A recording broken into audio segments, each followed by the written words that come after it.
Welcome to A Sharper Life. I'm Nikki Sharp, wellness expert, best-selling author, and your personal transformation coach. On this podcast, we dive into wellness and mindset routines, improving the relationship with yourself and others, spirituality, confidence hacks, and much, much more. A Sharper Life is your one-stop shop to heal, grow, and step into a life that you love. Each week, we have unfiltered conversations, science-backed strategies, expert interviews, and real-life stories that are guaranteed to leave you feeling inspired and ready to take action. If you're new here, welcome to the show. And if you've been with me for a while, thanks for returning. Don't forget to click subscribe and drop a 5-star review wherever you're listening. Your support truly means the world to me. So today, we are going to do a really fun Q&A. It's juicy. I have been collecting questions for quite some time, and man, you guys have some good ones. And I wanted to just switch it up a little bit because the last few episodes, we've done everything from neuroscience, intuition. I talked about why I left Notting Hill. And so this one, I wanted to kind of keep it more focused on just some specific advice, like this is what I would do, or these are the things that I live my life by. So without further ado, we are going to stop, and I don't have any of these in order. They're literally just pulled up, screenshotted from Q&A things on Instagram. So let's start here. Can you please share anything skin related, routines, supplements, how often, etc.? This is a great question because I actually think that there is so much freaking information on Instagram. And I sent a post to a friend of mine recently, and it was like 8 slides with like 5 different things. And it said like, girlies, like these are the beauty hacks that we're not gatekeeping. And I'm like, holy shit, like when did it become so fucking ridiculous and overwhelming to be a woman, to be healthy, to look good, to feel good?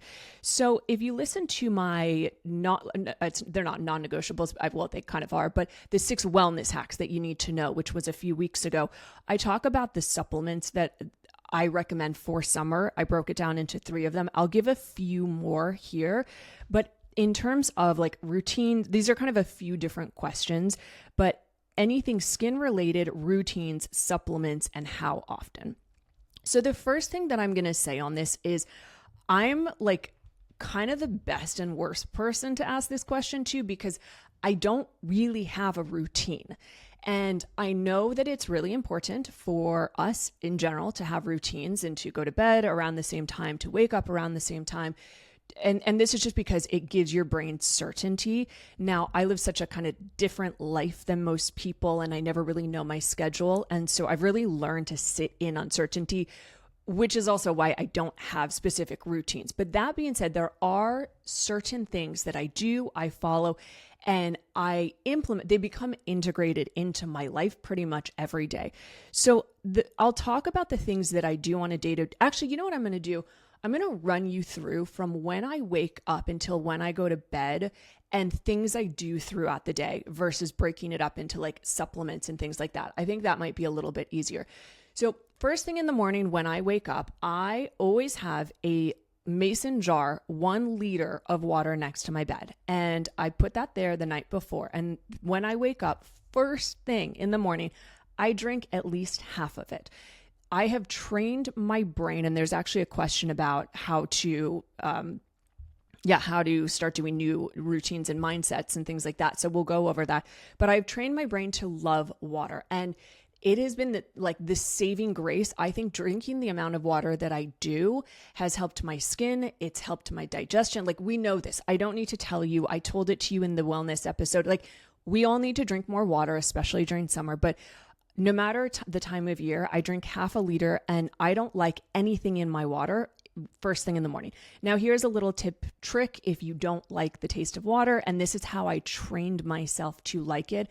I used to take mason jars, or I would take 1 liter bottles of water, and I would put 2 mint tea bags. They do not need to be, it doesn't need to be hot water. You put them in, put the cap on, and they infuse the water, and it tastes amazing. You have peppermint tea essentially that is room temperature or cold if you put it in the fridge. And that not only helps your digestion, actually, even as I'm saying this, I'm like, I really am craving that now. It sounds so refreshing, but that is literally how I train myself to like water. Now, some people, and I personally don't do it every day, but some people swear by drinking lemon water first thing in the morning. I want just pure. So I do also have a filter. I think this is super important that you are not drinking tap water. So I have a filter. And then, I drink the water. Now, the water that I'm drinking here, if you're watching the video, it kind of looks like pee. And that is because I have protein powder. It is Elle Macpherson's Well & Co. protein powder. I really, really like this one.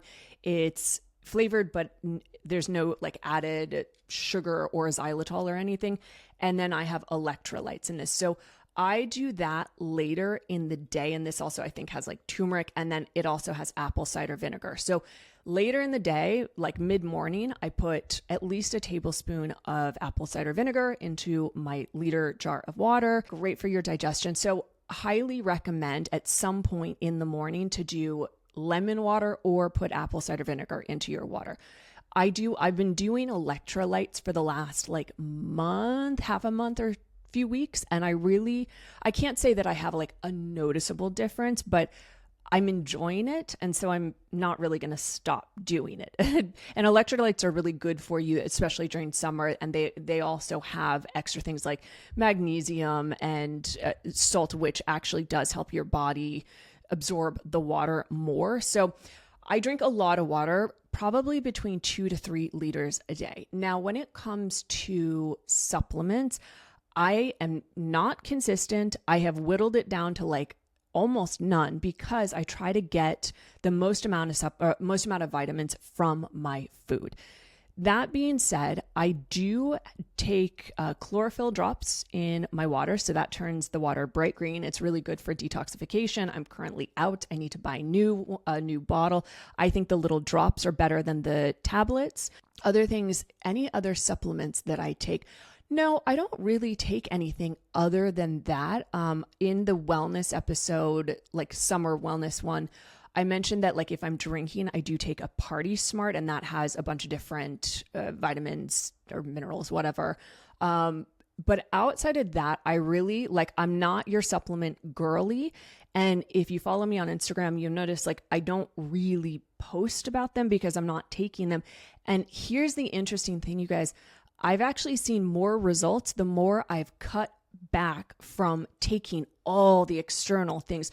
So I'm giving you a permission slip, and I'm telling you, you don't need to take every single thing that's on the market and all of these new things that are out or whatever people are recommending. Like, you really have to listen to your own body, and I've found what works for me. Now, that being said, I'm always kind of playing and testing with different things. So supplements, I'm not really your girl to go for on that specific one. What I would say though is you should not be taking 20 supplements a day, even 10. Like, you don't even really need like 6 supplements. That's too many if you're doing it more than 3 months. So trying to whittle it down to what is the specific thing that you're trying, like if you want your hair to grow, your nails, or better skin, there's going to be different supplements than if you're taking things for like you want to detoxify your body or you want to aid in digestion. So starting to really like peel back and think about, why am I taking the supplements, or what do I want them for? I've noticed like I don't take, as I said, like I don't take Nutrafol or anything for my hair. My hair has grown so much over the last few months. And that really I can attribute to this big project that I've been working on. It's hacking love in the brain and the different neurochemicals. And so it's putting your body into a state of increased wellness and decreased stress. So that's going to be actually like my biggest tip of all the things when it comes to your beauty, your skin, your digestion, your body, is that if you are stressed, it doesn't matter how many supplements you take. It doesn't matter how clean you're eating or all the detoxes you're doing. You have to bring your body into a state of the parasympathetic, which is rest and digest, meaning that your body can actually absorb the nutrients and you're not eating in a frenetic state, because that messes with the gut microbiome. Serotonin, that basically the happiness drug is, or like chemical, is produced 95% in your gut. So it's really like everything comes down to, you don't need more supplements. You need to calm your nervous system. So if I could give you this, which is what I've been working on, but if I can give you the like quote unquote supplement to like heal your life and look and feel amazing, it would actually be during mealtime. Like, this is the biggest hack, you guys. I don't know why people don't talk about it as much, but it's during meal times. Step away from your phone, step away from the computer, put on some calming music or go outside. That will have a far greater effect for your beauty and just all around your sleep, your circadian rhythm, than anything else. Okay, going on a tangent there, bring it back in, Nikki. So as I said, morning, I then eat breakfast, or sometimes I don't if I've had a late dinner, or I'll have a bigger lunch. As I said, my routine, I have no real routine. But I always eat I eat 2 to 3, 2 big meals a day, but always having a lot of colors. So my whole thing, count colors, not calories. And you want to have different things like fats, carbs, and the more colors you have, you're getting all of these different things. But in terms of then, let's see, skincare, well, I'm trying to go between like, what do I do? Sometimes in the morning, well, here's the other hack that I do. And it's not one, again, that's like talked about as much, but I have slow mornings. I don't rush into things. And so this allows my nervous system to go into the day. And because of that, I have seen so many more positive changes in my body versus like getting up and I have to meditate and I have to journal. So having the slow mornings, I drink my water. I sometimes will do skincare in the morning. I've switched it more to the evening just as it's summer and it's really hot in the morning. So around, let's say, I don't know, anytime from like mid-afternoon, I try to get out. I don't do it, I would say like 6 out of 7 days a week, I get outside. And especially during the summer, this is like a non-negotiable. And it, again, like it's summer, you guys, go outside for a walk. I don't care how busy you say that you are. This is better for your skin. This is better for your mindset. This is better for your happiness. And by the way, happiness looks good on you. You don't need more supplements. You don't need more beauty products. You need more inner happiness. That's the hack, inner peace and happiness. And that's what I've been working on so in depth. And that is why my skin is glowing. That's why I don't get acne anymore, because I'm pretty fucking happy, even though, there's still external challenges. But that being said, going outside in nature has proven it boosts serotonin and dopamine in your brain, and just connecting with nature, grounding, taking your shoes off. That is a huge, huge, huge thing that will make you look and feel better. So going outside, with skincare. Okay, let me go into this really quick. And then I want to get off. I go on such long tangents for answers, but I hope that this is helping. And then I'll wrap it up. But when it comes to skincare, here's what I do. I've been using Dr. Ivy and Amy Peterson. So these are 2 estheticians who I love. Amy Peterson, she's in Miami, and Dr. Ivy is in London. And I have been using both of their skincares. They're both completely different. I love them both so much. And in fact, I will put links to both. And they've been so kind to give me, I think, like 20% off discount code. So, Amy's she has more like a retinol. It's called like a laser serum. I use that like every other day on my skin. And that just really helps to, exfoliate, but like gently. And then in the morning, she has a vitamin C cream. And then Dr. Ivy has products with exosomes. And we know that exosomes now are incredibly good for your skin. So I've been doing that. Have seen a huge change in my skin from those. And then the routines that I've been doing over the last year, and I can link them below, the tools, but they're from Amazon, nothing really special. Like I think I have the Omnilux red light thing, like mask that goes over. I do that. I would like to get into the habit doing it more. I kind of go in and out of that one, but I have this little like Korean thing that I guess, I don't even know what to say about it, but like it supposedly pushes the creams or whatever into your skin more. So I do that. That's 5 minutes. I do another one with red light, which is another 5 minutes. I use Lauren Bosworth's the Skinny Confidential, her ice roller at night. And then, yeah, that's like kind of it. The other thing that I do is body brush every day before I get into the shower. And I want to just also say, I do drink, you guys know this, I'm a wellness expert. I do drink alcohol. I don't plan on giving it up. I actually really enjoy it.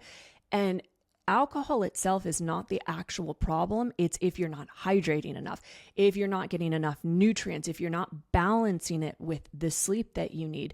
And so I take very good care of myself, which then allows me to drink alcohol. And I like my body, my skin has never been better. And I've changed nothing about how much I drink. Like it's the same as it's kind of always been over the last 2 years. And so I just want to round out this really long answer. Jesus, Nikki, I swear I'll keep these shorter, but I want to just round this out of like supplements, skincare, all of these things. Find what works for you. You got to be a little consistent with it. So I am consistent with my little like beauty tools, and I have been doing those. Are they a magic wand? No, but they do help. I've also done face massage in the past for I think like 20 days.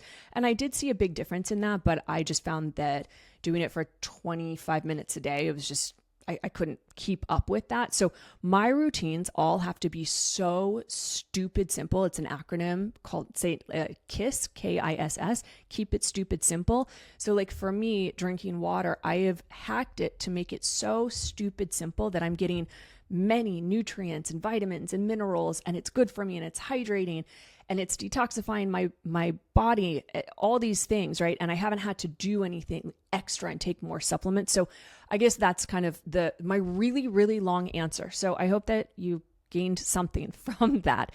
Okay, next question. Can you share brands and links to your outfits? I love how you put colors and fabrics together.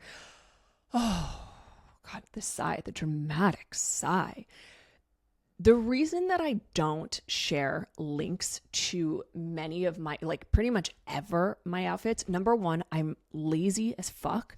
And I do have, I think it's called like to know it or style me. I find it so tedious to go there and search and find it. And then you have to like put the whole thing together and this. And I know that you guys like my outfits and I like my outfits, but I just find doing all of that so tedious. But here's the thing. If you subscribe to my monthly newsletter, and it's such a valuable one. If you haven't subscribed, you definitely should. I'll put the link below. I put products that I'm loving for each month in that one. So sometimes they're beauty related, sometimes sleep, sometimes it's books, but definitely that's where I put links. In terms of my outfits though, yeah, I find it really like tedious and it's not joyful. So maybe I should get my assistant to do that. But the other thing to know, and this is what makes it really hard, is I do not shop very often.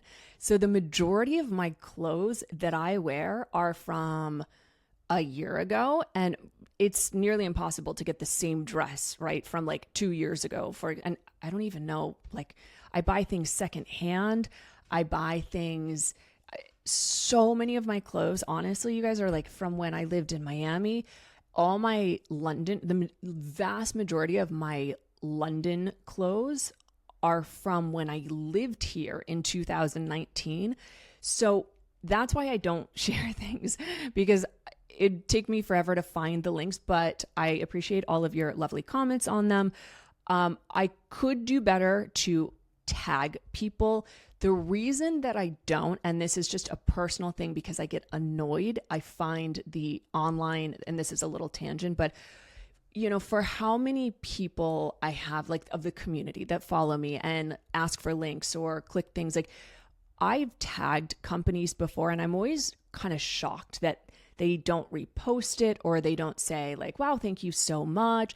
Or even like with swimsuits, I'll message brands and be like, hey, I'm going to Mexico. I'm doing a photo shoot. Like, love your suits. Like, would you want to send me one or two? And then they don't. And I'm like, well, why would I, like, if I'm buying this and then you're not like, and I'm giving you social love and you're not giving it anything back to me. Like, so I think social has gotten just a bit funny for me, which is why I end up not tagging people so often, but I will do better at tagging the specific brands that I do love. That being said, I love how you put colors and fabrics together. I want to go over this. There is something called, and I don't practice it so much, but dopamine dressing, which is a really, really good one to focus on. So dopamine dressing is wearing vibrant colors or fabrics that make you feel good, because when you feel good, it releases dopamine in the brain. And so thinking about like the color red, it makes you feel powerful. I have a beautiful red scarf in the winter that I wear, and I feel like a boss. I literally feel powerful. I have this beautiful violet scarf when I want to feel a little bit more soft. And so when I'm putting an outfit together, I'm always thinking about, number one, where am I going? Am I going alone or with someone? Because if I'm alone, I don't dress up as much as I would like to. And that's just because people already look at me quite a bit. I'm tall. I get that. I'm quite, trim. I'm blonde. I have confidence.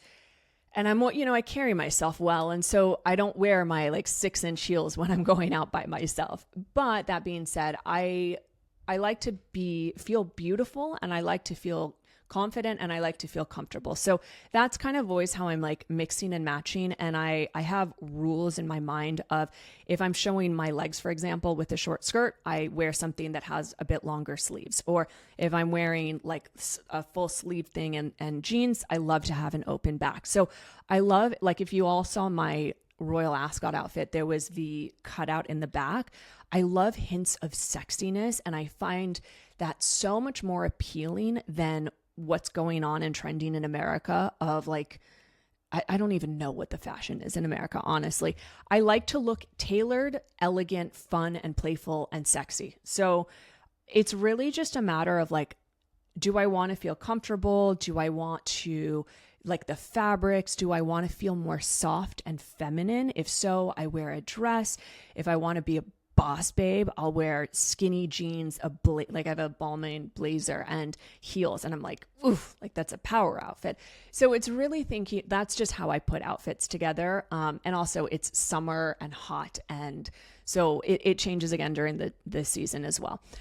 All right, I'm just gonna go all around here. Next one. Ooh, this is a good one. And by the way, a few of these questions I'm going to do expanded episodes on because they deserve it. This is one of those questions. What do you do when your friend has covert narcissism? I love her, but I can't handle it anymore. She always posts some quotes in her story instead of talking to me, and the quotes are quite mean. Ooh, there's a lot of things in this question. So for those of you who don't know what covert narcissism is, there's basically two types. There's overt, which is you openly can tell that someone is a little controlling or mean, or just think of this. Overt is I'm kind of overtly confident. And the covert is you don't know. So for example, when I went through my divorce and I explained to people the behaviors that happened with my ex and things that he did, it was very covert. So if you looked at what I was posting and talking about, you wouldn't have really known. And even for me, I was not so aware how bad it was. So the covert side of it is that it's more hidden. People do it to you, but they don't let the the outside world see. So, okay, what to do when your friend has covert narcissism? I had a client who came to me, and session number 1, when we started working together last October, she said this was a huge thing. One of the biggest challenges in her life was she'd had this long time friend, and it was bothering her so much. This friend treated her like shit, and kind of the group of girls that they were in. And I just point blank asked, why are you still friends? With no judgment whatsoever. But to the person that asked this, I want you to really think about, why are you still friends with this person? What is keeping you in that relationship if you don't like the way that you're being treated? So that's number 1. That's why I left my marriage, because I didn't like the way that I was being treated by a covert blank. And that was really like the deeper layer under that is you have to know your own value. You have to know your values, and you have to believe in your own worth as a human being. There's a saying of when one door shuts, another one will open. I have quote unquote lost a lot of friends over the last 2 years from my divorce. And the cool thing is, well, the hard thing is that it sucks in the moment. And especially like I chose to end a friendship, and it wasn't dramatic. I didn't even tell her like, hey, we're not friends again.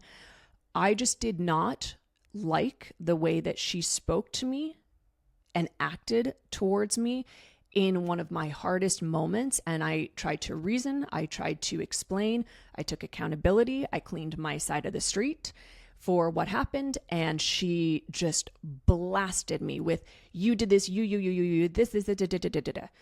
And I read it, and it reminded me so much of things that my ex-husband had done. And so I really started to think about, why am I allowing this person in my life? Why am I going to this person? Why am I even continuing to think about a conversation with this person when it feels very clear that they do not want to take their own accountability?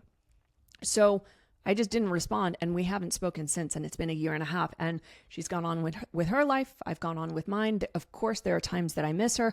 Who knows? Maybe we come back in the future, and it's not to put any blame on her or other people that I've lost in my life. But what I was saying is that when one door shuts, another one opens. That has allowed room for me to stop focusing on people that are treating me like shit, or I'm allowing them to treat me badly, or I'm inviting it, or I'm just not responding. Like, it's not a friendship in a way that's making me feel good. And so I took my energy from that and shifted it. And I've started making more friends. And this is going to be a whole nother episode, how to make friends as adults. I've started making such incredible friends. And my friend group is small as fuck now, but it is really of quality people who I trust. The women in my life now, we support each other. We encourage each other. We're there in the down moments. We're there in the high moments. And so that's just point number one for this. And why I brought up my example is because that was a really long time friendship, and it sucks. And so going back to then my client, it was the same thing of she'd been friends with this girl since like middle school. And as I said, why are you still friends with her? So we went through this whole journey of letting her friend go without my client needing to make a big deal of it or say anything, of just distancing, not engaging. So that's a big thing, is if you're in a relationship with a covert narcissist, you are engaging, which means that they're pushing. They are getting dopamine when they push your buttons, and you are keeping yourself in the loop. So I'm going to read this again, and then I'm going to sum up the rest of my answer, but I could go off on this answer. What to do when your friend has covert narcissism. Okay. And also, by the way, people ask me, like, with narcissism, how do you know if someone has, like, this is a word that is thrown around so fucking much, and it shouldn't be, which is why I need to do a whole episode on this. But how do you know that she has narcissism? Also, just asking for a friend. Or is it just that she's not treating you very nicely? Or is it that she's not opening herself up, which goes back to what's your own value? Why are you staying in that friendship? I love her, but I can't handle it anymore. Again, why are you still friends then? She always posts some quotes in her story instead of talking to me, and then the quotes are quite mean. Do you know that the quotes are meant for you? Do you know that they're meant for you? If so, why don't you ask and just say, hey, was this meant to me? And I'll give you an example. I went on this kind of like different example, but it relates to what I'm talking about. I went on a date the other night, and the guy texted something and just said, like, okay, well, take care, be well. And I wrote back and said, I'm not sure I understood what you meant by that last message. Ooh, see, now we're getting somewhere.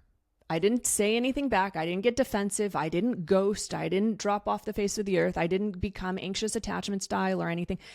And I didn't even assume that he was saying goodbye to me. I just said, I'm not sure I understand.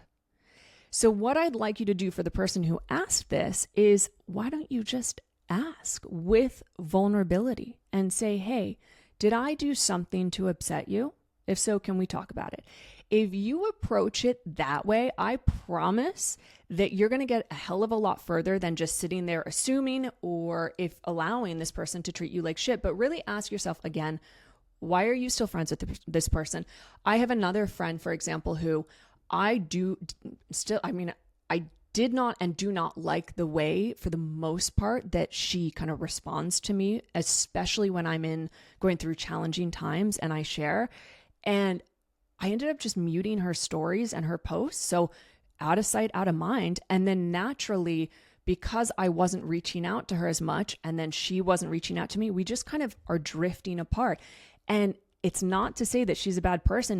That's just not what I want or need in my life right now. So I hope that helps. I will do an expanded version on this narcissism because I have studied it. I've been through it. I've learned a lot and I have a lot to share. All right, next one. I see, by the way, that there was actually a further part, a beginning part of this question that I missed, but it can be almost sub question of, I'm letting go of friends, because this is different than the covert. This is the same person. It was like a 3-part thing, but I'm letting go of friends. My frequency is changing and I see that we don't align anymore. Well, oh my God, now that I read this, boom, you just gave me the answer. That's it. Your frequency is changing. You are going higher on the emotional vibration scale. You are getting to a place of more radiance or joy or abundance or confidence, and they are not. That doesn't mean that they're a bad person, but you've outgrown that friendship. I did a whole episode about this too. It was a 2-part. It's one of the most listened to ones. So highly recommend listening to those. But that's a different question than the covert narcissism one. So that's kind of funny that I read it in that order. But letting go of friends, it happens, you guys. And the more that you allow yourself to grow and expand and shine and be seen, it's going to trigger some people. It's going to trigger some people, and it's going to trigger the people who want you to stay the same. And why? Because they don't want to change themselves. But everything changes. Everything changes whether you want it to or not. So, all right, let's go to another question. How to have a healthy relationship with food. I question everything I eat, and I find the lowest calorie foods. And if I should eat something I shouldn't, like coconut yogurt, I feel guilty, and then I exercise to try to make me feel better. Ooh, this is a bigger question. I'm going to try to answer it quickly because I could go off on another tangent with this one. But it's, again, sort of a multi-part question. And this is when I work with clients. By the way, the reason that all of my clients see such insane and phenomenal results in their life in 3 months, I mean, that's when the duration that we start from, is because when I listen to what someone wants in their life, there's always multi-parts to it. So the brain is already getting itself mixed up. There's multiple questions in this. So when you want to know the answer to something or you have a goal, it's we got to break it down because this is there's more than one part. So let's go part 1. How to have a healthy relationship with food. I question everything I eat. So how to have a healthy relationship with food. Here's my biggest tip is giving yourself the permission slip. This was the game changer for me when I had my eating disorders, because I realized telling myself I wasn't going to binge, I would do this day in and day out. And I said, today I'm not going to binge. I'm not going to binge. I'm not going to do it. What did I do? I would binge. And then I would feel like shit and guilty. And like this person, I would either exercise or I would restrict the next day. So one day I gave myself a permission slip and I said, okay, I know that I'm going to binge today. So what if I actually just allowed it? And it was a groundbreaking moment for me. And so I asked myself, well, if you're going to binge, what do you want? And the answer came back. I like searched and okay, pizza. So I went to the pizza shop and I got the 3 big, huge slices. I took them home and I turned it into what I called a beautiful binge, meaning that I had the pizza. So I took away the guilt from it by giving myself the permission slip. That is a key one. This is one of the biggest transformative tools when I work with clients, because the permission slip takes away guilt. So how to have a healthy relationship with food? The number one thing is you have to stop restricting and thinking of foods as good or bad. There is no such thing as a good or bad food. There's only what we make it in our minds. So like I allow myself to eat anything that I want. I just have certain kind of guidelines that I follow. For example, I love my burgers. I love them so much, but you will never see me going to McDonald's to get a burger. Why? Because it's not made with love.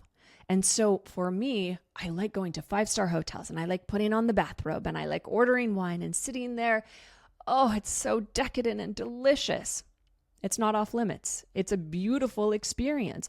So it's all about taking away the guilt and like good or bad, because there's no good or bad. There's only like, if you're labeling things good or bad, your mind is then associating guilt, which your question then goes to of like, I try to find the lowest calorie foods. Well, babe, it's not the 90s anymore. I think that was like when we were like low calorie everything. And what was it? The little like shitty protein shakes. I remember trying those. They were horrible.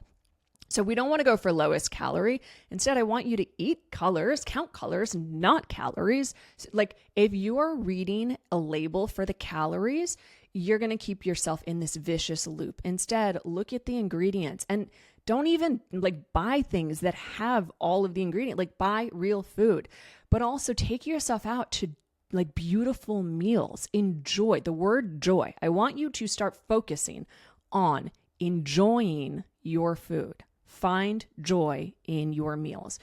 But if I eat something like I shouldn't, like coconut yogurt, I feel guilty. Coconut yogurt is great. It has probiotics. It's very good for you. So I don't know why that's on your guilt list.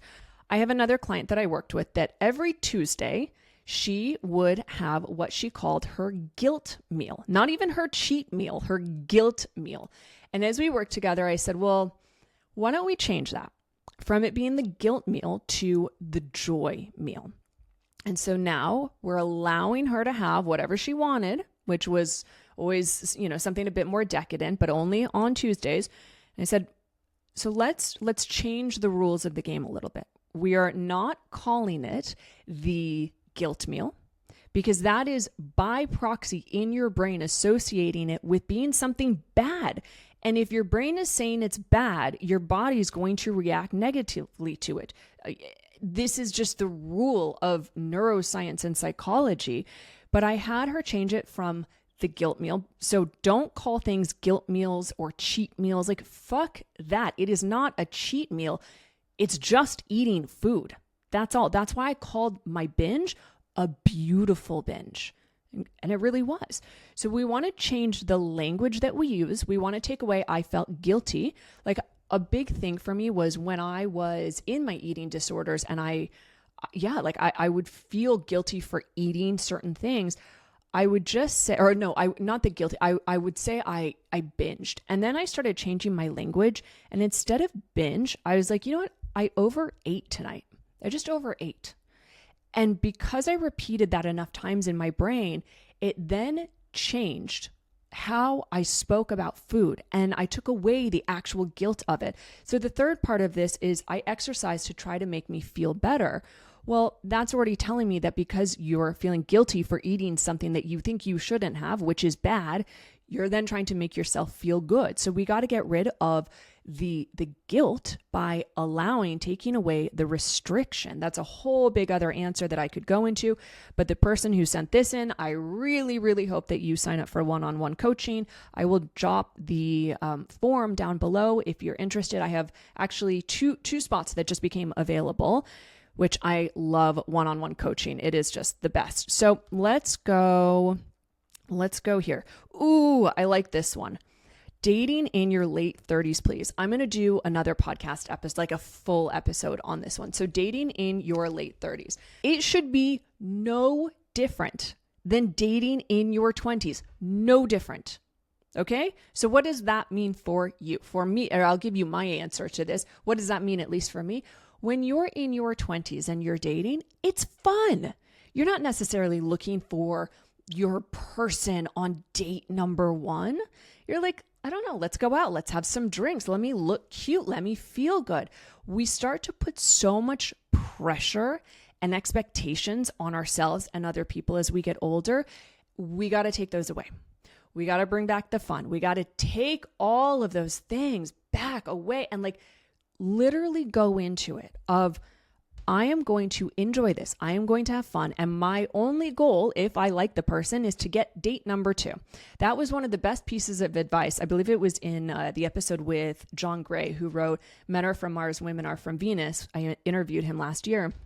And he said, when it comes to dating, especially after a divorce, for example, is the goal should never be about the long term. Where are we going?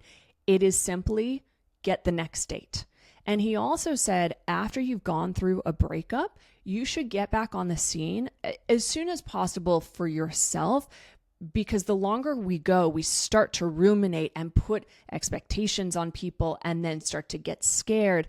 And so the way that I've been really approaching it, like I've been single now since September 2023. That's when we had our separation and the divorce started.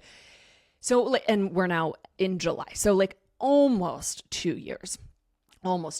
And I've been on, a handful of dates. I've met people in all sorts of different ways. I have met guys, like I was at Joe and the Juice, just sitting there having my juice, looking at the sky, watching the people. And some guy just started chatting to me and we went out later that night, had a great time. And then he kind of ghosted. And I was sad at first. And then I realized, well, if he ghosted, that's not the sort of guy that I want to be with anyways. So, all right, bye, done. I've met people just going to bars. I always bring my journal, or sometimes I bring a book, but I love to just like sit there and people watch. And because I bring my journal, people are always interested in what I'm writing. So that's a big conversation opener. Also, think about your body language. Think about your energy. Are you going out? Are you being open?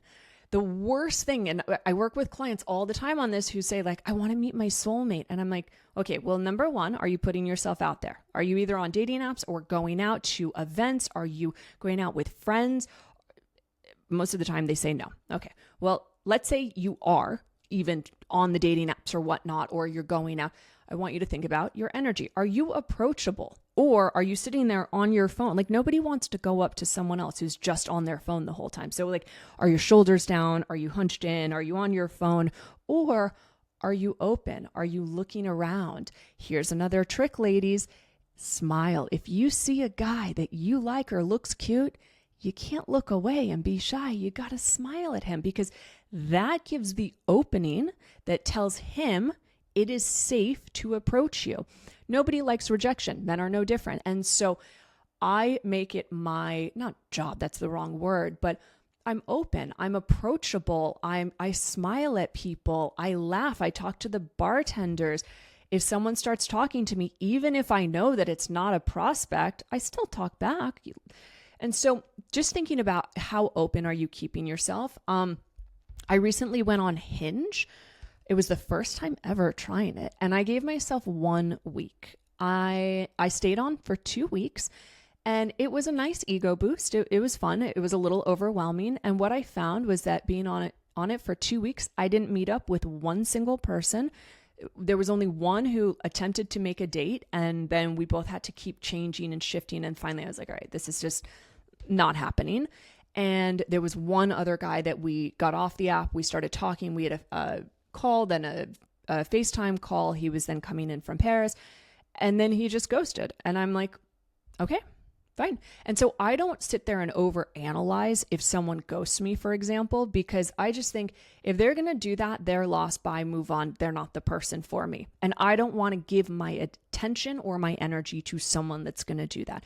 But dating in your late 30s, here's like, I know I said this in the beginning, my quick bullet points of make it fun, make it playful. Think back to your 20s, what you did. don't take it so seriously. Stop putting drop the expectations when it comes to, is this person that I just met, date number 1, going to be my forever person? Like, I just met a guy who I've been out on 2 dates with, and I'm like, I really like him. I enjoy his company. I don't know what's going to happen. I have no idea. And I'm not thinking that far ahead. I'm just thinking, God, it'd be really nice to see him again. That's it. I hope those help. I'm going to do more on that in another episode because dating and making friends are quite similar. Let's go to this one. Silly. Oh, it's not silly. There's no such thing as a silly question. Silly, but I'm doing a wedding in Capri and want all your recommendations. Well, first off, congratulations. Second off, you'll have a great time. Capri is magical. You didn't give much context of like time of year or where you're doing it in Capri. Mine was in Anna Capri.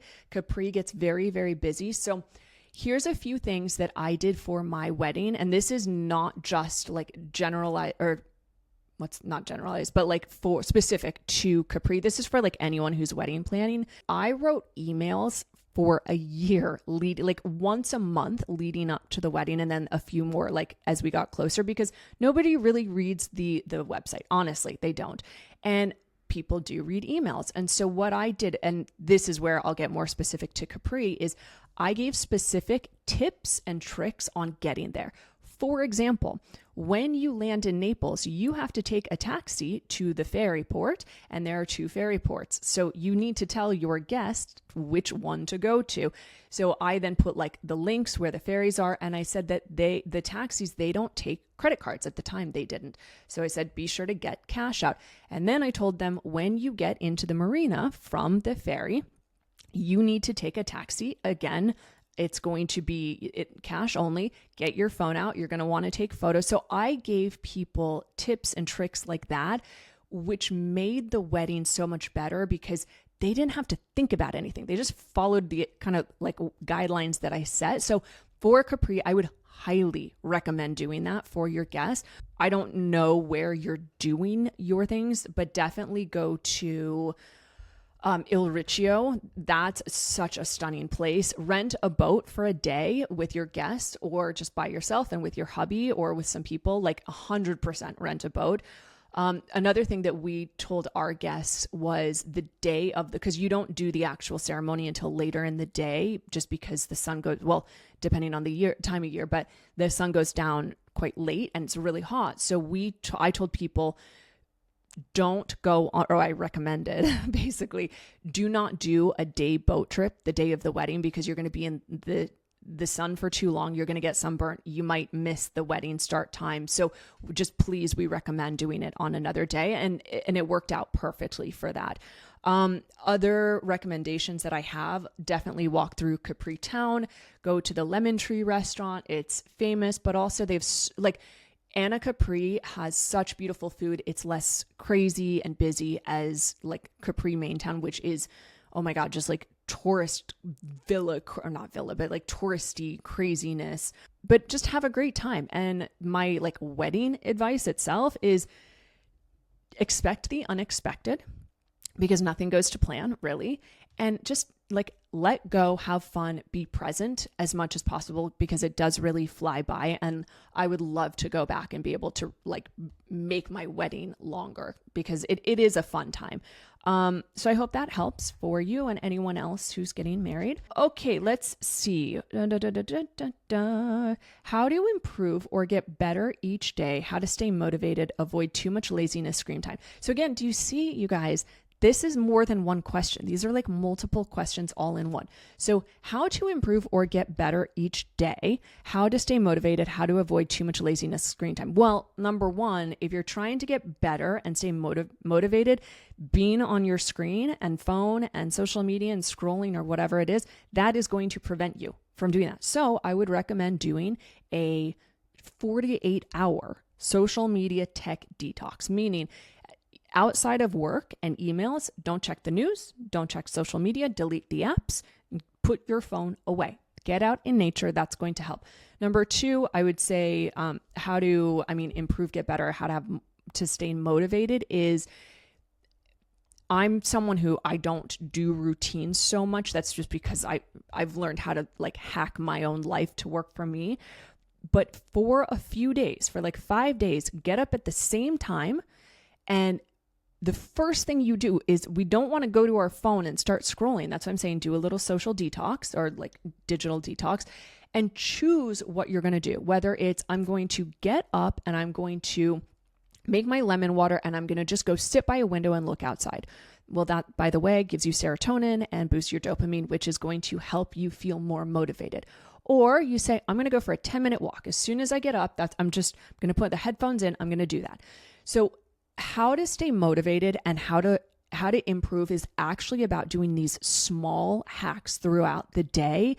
It's setting little micro goals for yourself. Your brain loves micro goals. It loves to-do lists. Like when we have a big, long project, that takes up like months or weeks, the brain doesn't like that because there's so many things and components. So breaking it down into micro goals and doing it daily, and like setting it up for a micro goal in the morning, a micro goal during lunch, and a micro goal micro daily goal. So like 3 things during the day. So you're going to say, in the morning, first thing when I wake up, I'm going to drink my liter or half a liter or whatever of water. Or first thing I'm going to do, or maybe it's not first thing, but within the first 30 minutes for 5 days, I'm going to get outside and go for a 10-minute walk, non-negotiable. Doesn't need to be more than that, but I'm just going to do it consistently for 5 days. And then around lunchtime, I'm going to sit and do, let's say, box breathing, which you breathe in for 4, hold for 4, exhale for 4, hold for 4. I'm going to do that 4 times. That's it. That's all I'm going to do. And then let's say at night, you say, I'm going to do my skincare routine, or I'm going to put my legs up the wall for 10 minutes, maybe while I listen to a meditation. So what you're doing there is you are getting better at things. You're training the brain. So on a neuroscience level and neuroplasticity, your brain loves routine. And there's a specific dopamine receptor. It's D3 in your brain, in case you were wondering. This dopamine receptor is the one that once we do things more than once and you see a positive benefit, it wants to do it again. That's why, let's say you have sugar, it tastes good, your brain likes it, you want it again. So your dopamine is all about rewards and what feels good. And so we're training neuroplasticity to like to do things. And this is by doing it in little micro goals throughout the day. 3 of them, choose 3 consistent and do it for 5 days while doing a little bit of a social detox. Just 2-3 days, start it, try it. You will start to see bigger changes in your life. And that is the hack of all hacks. And it's a big project that I've been working on, and I cannot wait to share more with you guys on that. Okay. Last question. Can you please share your diet? Your shape is amazing. Well, thank you very much. I appreciate that. I am in definitely the best shape of my life, hands down, best shape of my life. And I would say in terms of my diet, here's the kind of 2 things. You can't outrun a bad diet, or you can't out-exercise a bad diet. That means that if you're going to the gym and you're trying, like that, a question that I did earlier of if you're going to the gym and trying to burn off calories that you ate because you feel bad, it's not going to work. Doesn't work that way. You might be fit, but your mindset's still not going to be very happy, as we saw with that last question. But the reason that I say that is the food that you eat is so vitally important. It's 95, or it's like 85 to 90% of your body, but you do need to work out. You need to be physical. You need to, I run outside in the park. It's my favorite thing. I don't like running on treadmills. I find them terribly boring, but I can get into it in the winter. I go to the gym. I lift weights. I am at home. I put ankle weights on. I use the booty band. I haven't done Pilates in ages, actually. I do yoga. I mix it up all the time. I walk a lot. As I said before, I think I walk 6 out of 7 days a week, even if it's just a 20-minute walk, but I'm probably averaging I don't know, at least 7,000 steps a day. Sometimes it's 12,000, sometimes 15, but I don't track anything. I don't track anything. And I do that on purpose for me, because I found that when I did the Aura Ring, and this is a little tangent, but when I did the Aura Ring, and if I got a bad night's sleep and it would tell me, it made me feel worse. I'm like, well, no shit. I know that I got a bad night's sleep. I can feel it. I don't need you to tell me that I had, like, yeah, duh, I see that. And so then if I got, like, when I was going through a lot of stress with the divorce and the move and all of that, and my Aura Ring kept telling me, like, your REM sleep was pretty bad. I'm like, no shit, Sherlock. I'm pretty fucking stressed right now. Like, I don't need you telling me that. So I've learned how to listen to my own body. And this is a thing, just a side note, of people that wear the Whoop Aura Ring. Like, that's fine if it works for you. But at some point, and at what point do you take it off and trust yourself? Because otherwise we become slaves to data and what something else is telling you. And that takes away the trust from your own body. So the reason that I am in the best shape of my life right now is because I have learned to trust my body so much about what I want and need in any given day. So sometimes I wake up and I'm like, I really, really would like lemon water. I feel that, like, first thing in the morning. Sometimes I wake up, I'm like, God, I'd like to go get a coffee, and I really would like a fresh orange juice, because the vitamin C, and no, orange juice is not bad for you if it's fresh pressed. There are times where, like this morning, I had a croissant and a chia seed pudding and an orange juice and a turmeric shot and a coffee. Not all at the exact same time, but meaning that I walked to go get that. I don't have any guilt around the things that I eat. I've done a really nice at-home workout today. I did some just gentle stretching. I've listened to music. I've danced. And so the thing about, and I know I'm not like directly answering this question of like, can you please share your diet? And I'll go into that on a little tangent there, side note there. But the reason that I'm kind of giving you and like sharing this of like what I did today is because getting in the best shape of your life, like, as I said, my skin is the best it's ever been. My hair is growing like crazy. My nails, just my body, I'm really, really strong. I have so much energy. And that is because I am focusing on the internal, not the external. I'm not focused on my body and how it looks. I'm focused on, how do I feel today? If I don't feel good, what will make me feel better? Do I want to go for a walk today? Do I want to go for a run? Do I want to do yoga? What about meditation? Like, all of these different practices together, that is what has given me a really good body. And then you add on, obviously, the food, but like, I exercise because I fucking love it. I love how it makes me feel. And yeah, like, I like looking in the mirror and looking toned and fit. I don't look in the mirror and say, oh man, like, my butt's a little droopy. Like, could it be perkier? Yeah, sure. But that's not what I focus on. I'm like, man, like, looks really good right now. Like, well done, Nikki. And so because I'm praising myself, I'm more likely to do things because it feels good instead of punishing myself and going to the gym because I feel bad.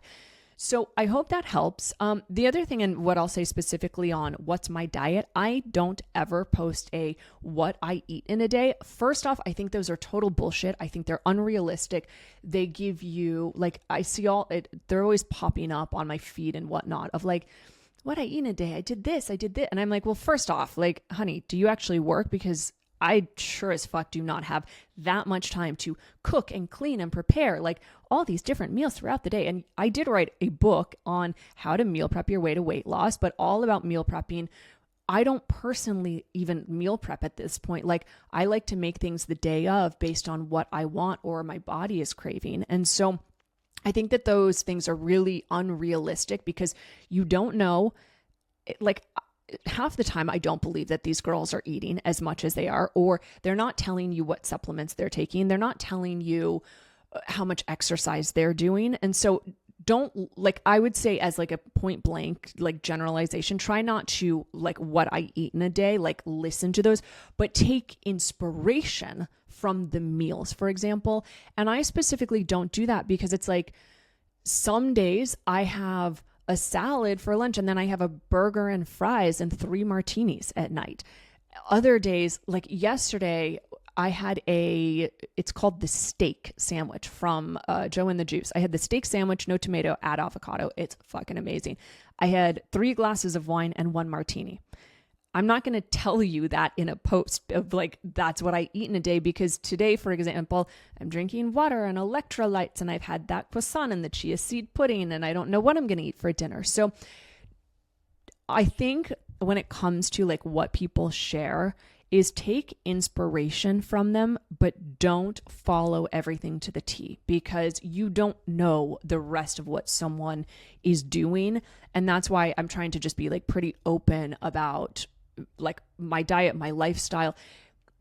Really, to like sum it up though, and I already mentioned it, but I'm going to say this again, is I am in the best shape of my life mentally, physically, emotionally, and spiritually, because I have been focusing on the inner being my inner peace and calm, my inner peace and happiness. And the more calm and peaceful and happy you are internally, the more it radiates externally. And because of that, I don't have cravings. Like I literally don't have cravings for salt and vinegar Pringle chips are like my favorite thing. Those and peanut M&Ms together, literally like drool worthy. I love them. I love that combination. I can't tell you the last time that I had that, because I just don't like, and it's not off limits. I would go eat it today if I wanted to. But because I've given myself the permission slip to eat it if I want it, which I talked about earlier, and because I'm doing all of these kind and loving practices for myself, all of this self-love, because I'm selfish as fuck and I want to feel good. That's it. That's why I do these things. And they are working. They are making me feel radiant and calm and peaceful. And because of that, cravings have gone away and my skin is better and my body is stronger and I have more energy. And if I'm hungover, for example, I don't beat myself up and have all the anxiety and say, oh my God, I shouldn't have drank. I just say, well, that was actually a really fun night. And what can I do today to feel better? Lots of water, great, lay in bed, have a more calm day. And then I always get out in nature, go for a walk or a little run. Why? Because it makes me feel better. So the kind of summation of that and like tying it into a few of the questions that you guys asked was, do things because you love yourself or you want to love yourself more, and stop doing things because you hate yourself. That is not where you see the change that you want. So with that, there are a few more questions, but we are already at an hour, and I love how I just tangent my way through these episodes, but I love them. I love this style and the flow, and your questions all were so good. I will record more, some more in-depth ones about how to make friends as adults and kind of like tips, tricks, dating, tie that in, and then also more about narcissism. Anyways, I hope that you enjoyed this episode. If you have any questions, please don't hesitate ever to reach out on Instagram. Let me know what you thought of it. I love hearing from you. In the show notes, I have various things that I've mentioned I will put down if you're interested to learn more about one-on-one coaching. And if you want to really see just life-changing results, then I would highly suggest applying for the one-on-one coaching. But I really hope that you enjoyed it. I hope your question was answered. And if your question was answered, send me a message. Let me know what you thought and if it resonated. If you have not clicked subscribe, please do so. Your support truly means the world. And until next week, here's to a sharper life.